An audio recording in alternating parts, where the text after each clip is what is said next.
What's up, guys? My name's Cam and this is Cam Pete Music, and I want to show you how to jam on the guitar by yourself.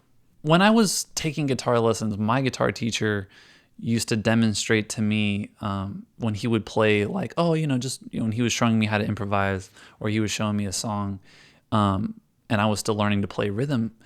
He would have to play rhythm and lead by himself. And it sounded like two guitar players, but he was doing these things that made it sound really cool. And it's part of what made me want to become a jazz guitar player, which is basically learning how to play guitar by yourself. There's more truth to that than maybe I'd like to admit. But anyway, the fact of the matter is that playing guitar by yourself really boils down to three things, and I'm going to show you what to practice in order to get better at those three things. So tip number one, for this song, for this little jam, we're going to be playing a measure of E7 and a measure of A7. Now, a measure is 4 beats long, and we're going to be playing a middle medium tempo, like around 60 to 70 beats per minute if you're using a metronome. Now, E7 looks like this,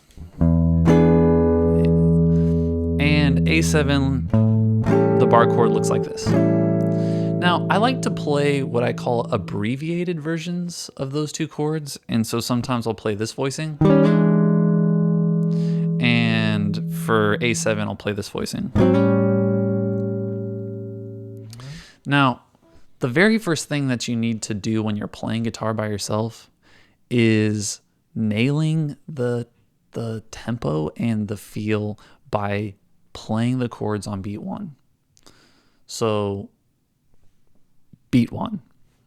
Beat one is the first beat of each measure, and by playing the chord exactly on beat one of each measure, you're carving out space that outlines the entire form of what you're doing. Beat one tends to be the most important beat of the measure because that kind of indicates the beginning of a new measure, and oftentimes that's where the change of a new chord happens. So what beat one sounds like with this chord progression of playing E7 for a measure and A7 for a measure sounds like this.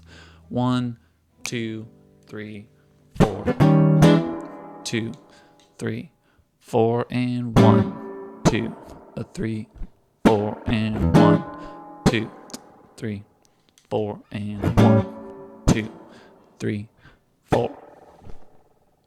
So the very first thing that you should practice is turning your metronome on to about 60, 70 beats, a tempo that seems comfortable for you, and playing these voicings on beat one and counting the remaining beats. 2, 3, 4. Again, you can check out these voicings.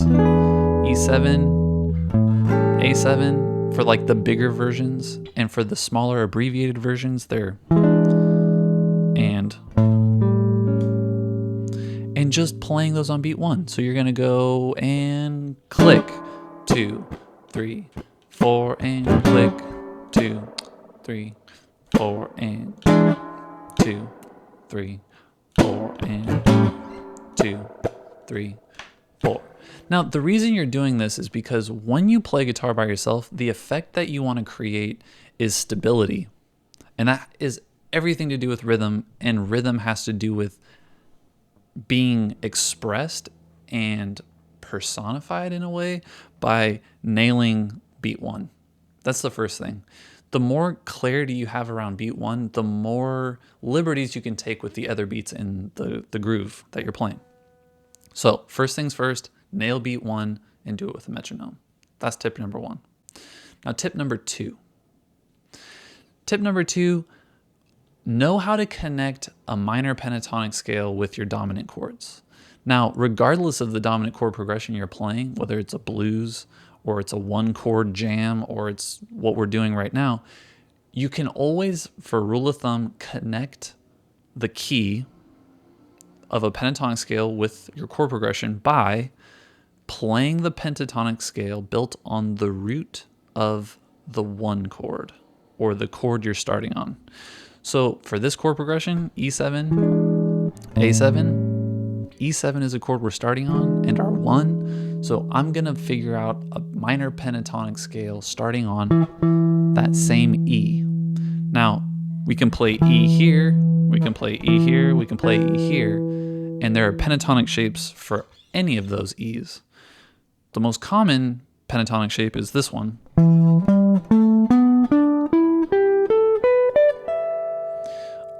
But since I'm not really playing in this portion of my fretboard, I want to learn the pentatonic scale that's closest to the area I'm playing in, so I don't have to deal with the obstacle of switching from one part of my fretboard to another.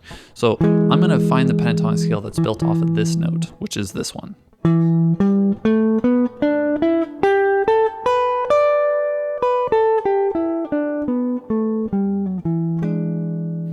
Now, once I've got that pentatonic scale shape sorted out and I feel comfortable with it, I'm going to start exercising it by playing short fills in the space that's carved out for me on the remaining 3 beats of the measure that I'm not playing on. So in the first tip, when we were just playing on beat 1 and we were counting beats 2, 3, and 4, that's the area that I'm going to squeeze a fill into. It sounds something like this. And again, I'm just going to be playing the minor pentatonic scale in this, built off the same root as my E7 chord.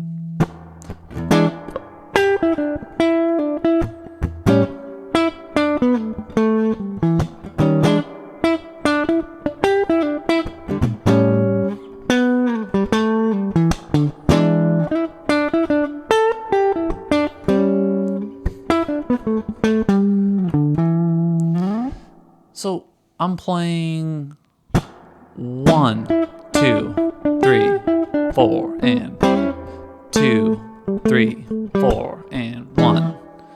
And playing on beats 2, 3, and 4, I'm playing little ideas made out of the pentatonic scale. Now, when you first start doing this, you might feel like the ideas you're playing don't sound good. And that's common. In order to make them feel like they sound better, or to get a better sound out of the pentatonic, you can find very short ideas. I like to play ideas built off of the root and the note behind the root in the scale, which is also called the flatted 7th. You'll also notice that it's in this chord. So these 2 notes right here are oftentimes the first 2 notes I gravitate towards to create some kind of a fill. So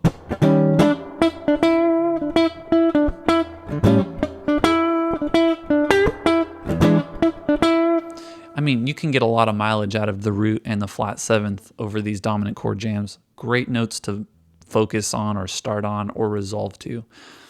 And repetition, anything that you can play that's memorable is worth repeating, and things that are repeated become memorable. So it's kind of a self-fulfilling prophecy in a way. But to summarize, link the pentatonic scale with the chords you're playing by matching the roots of the one chord to the root of the pentatonic scale. And like I mentioned, that pentatonic scale shape that I was playing was this one.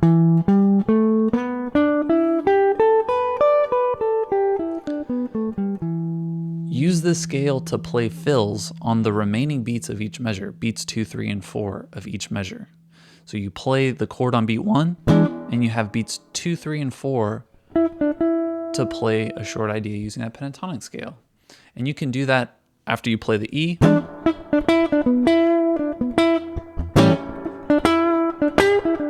and after the A.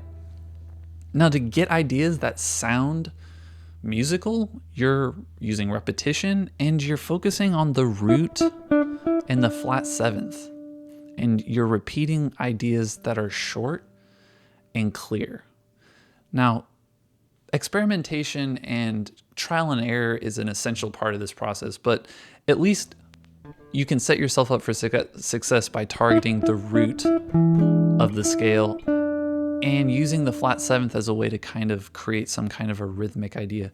And don't forfeit rhythm as its own element, because rhythm is a crucial part to making a melody sound good. So let's get into tip number 3. Tip number 3 is really about approaching the chord and ornamenting the chord, so to speak.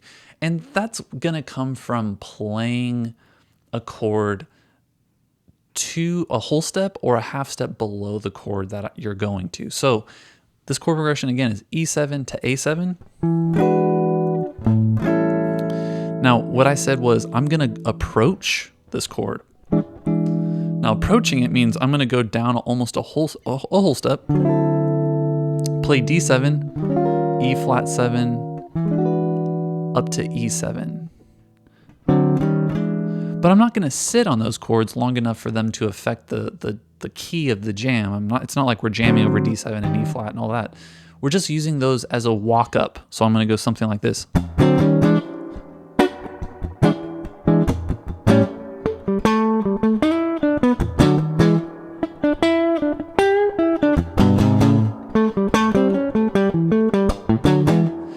I'm using that as an approach. Now, this isn't something you have to do every time. It's just an event. It's something that makes what you play sound interesting because it's new. So it's nice to kind of practice playing beat 1 for each chord and then throw in some kind of an approach to the chord you're going to ornament it, to change things up. Now, if you're trying to do all of these things at the same time, you'll notice that you're carving out less space for your fills and should respond in kind. Don't try to play things that are too complicated within a complicated approach ornament and, you're playing a lot of rhythm too.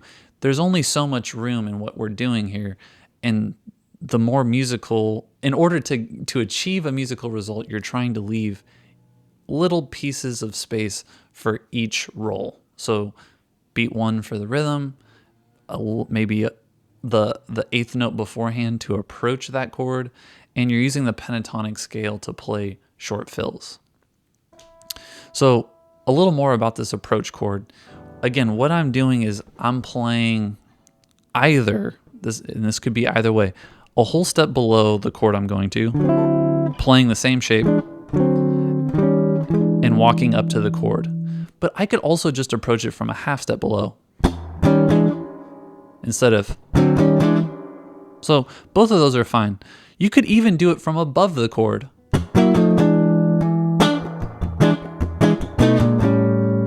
You could do that.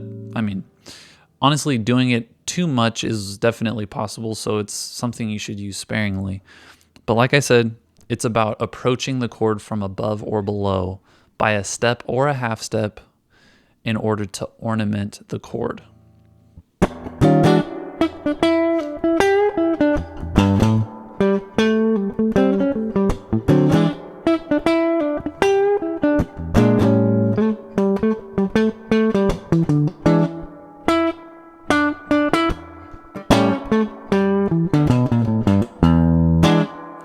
So there you have it. Those are 3 tips.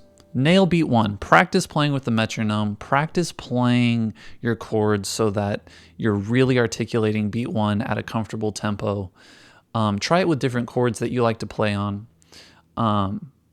Tip number 2, practice whatever chord progression you're playing when you're using dominant chords or minor chords.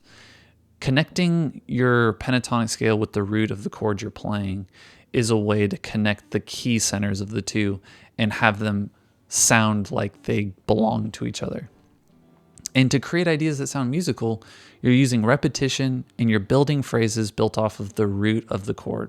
So if you're playing an E7 chord, find that note E in the pentatonic scale and use it and the note below it in the scale form to nail that flat 7. And repeat different ideas with those 2 notes and see what you come up with.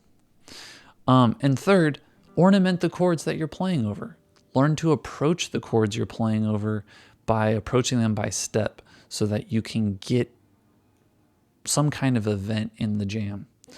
But the bottom line here, guys, is when you play guitar by yourself, rhythm is key.